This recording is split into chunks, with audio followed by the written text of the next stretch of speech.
Hi friends, நம்ம இன்றைக்கி இந்த ரெசிபி பார்க்க போகிறோன்னா பன்னீர் மசாலா தான். இது சப்பாத்தி அப்புறம் சாதத்துக்கும் ரெண்டுக்குமே அவ்வளோ டேஸ்டியாக இருக்கும். வாங்க எப்படி ஈஸியாக பண்ணலான்னு பார்க்கலாம். இதை நான் ஃபஸ்ட்டு மேரினேட் பண்ணி வச்சுருக்கேன். ஃபுல் வீடியோவில் இருக்குது, மறக்காமல் செக் பண்ணி பாருங்கள். பின் பண்ணி வச்சுருக்கிறேன். இப்போ நம்ம மேரினேட் பண்ணி வச்சுருக்க பன்னீரை ஆயிலில் லைட்டாக ஃப்ரை பண்ணி எடுத்துக்கலாம். இப்போ அதே பேனில் ஒரு பெரிய சைஸ் பலாரி நீளமாக கட் பண்ணி சேர்த்துட்டு லைட்டாக வதக்கி விட்டுறலாம். இப்போ அதே அளவுக்கு தக்காளியும் சேர்த்து நல்லா வதக்கி விட்டுறலாம்.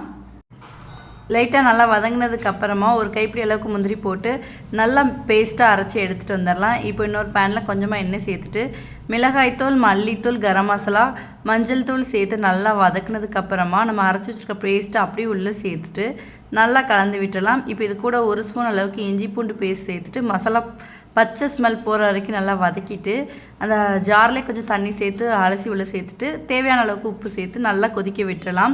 கரெக்டாக ஒரு 5 நிமிஷம் கொதிச்சதுக்கப்புறமா நம்ம ஃப்ரை பண்ணி வச்சுருக்க பன்னீரை உள்ளே சேர்த்துடலாம்.